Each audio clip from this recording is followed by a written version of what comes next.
আব্বা, এই মেয়েটাকে আমি আমার জীবনে চাইতে বেশি ভালোবাসি, তাই তোমার ঘরের পুত্রবধূ করতে চাই। হবে গুদমানি বেটা, গেজা মেজা খাই নাকি তুই?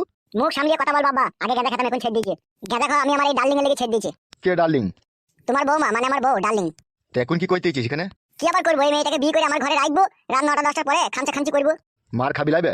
কেন আব্বা, মেয়েটা তো ভালো, তা আমি বিয়ে করলে কি অসুবিধা? হবে তা কোন বংশের মেয়ে, কোন জাতের মেয়ে, তার একটা পরিচয় পত্র দিতে হবে না লাইবে? বিয়ে করবো বলি করবো, হয়ে যাবে। পরিচয় পত্র নিয়ে গাড়ি ভরবা আব্বা? ওর একটা 3 কোনা বাকুড়ি আছে, ওই বাকুড়িতে আমি চাই দেবো, এটাই আমি জানি। পরিচয় পত্র আমার দরকার নেই। এগুলো কোনো কথার মধ্যে পড়ে লাইবে? অজলার মা, তুমি কি বলছো? ও যা বলছি কি ঠিক বলছে? অজয়ের মা আবার কি বলবে? বিয়ে করবে তো আমি বললেই হবে। আমি এই বিয়েতে রাজি নাই। সে তুমি না থাকতে পারো, তোমার ব্যাপার। আমার জানানোর প্রয়োজন ছিল তাই জানিয়ে দিলাম। এবার আমি ওকে 1 কোটো নারকেল সালিমা তেল কিনে পালিশ করবো রাতে। ই কি রে, পরের মেয়েকে পালিশ করবে, কোনো বিয়ে শাদী না করে শালা জেল হয়ে যাবে তোর। কে জেল দেবে? মারা যে পালিশ করতে দেবে সেই তো রাজি আছে। হ্যাঁ বাবা, আমি রাজি আছি ওকে সবকিছু দিবার লেগে। শালা চরিত্রহীন বৌমা রে, বিয়ে না হয়ে করতে দেবে বলছে আমার ছেলেকে। তাহলে মেয়েটা আমাকে কত ভালোবাসে বুঝতে পারছো তো আব্বা? তাহলে এই মেয়েকে আমি কি করে ছেড়ে দিই বলো? যা ভালো বুঝবি কর, কিন্তু আমার বাড়িতে হবে না এইসব নোংরামো কাজ। তুই শালা বাপ নামে কলঙ্ক যে, তুই আবার দিস?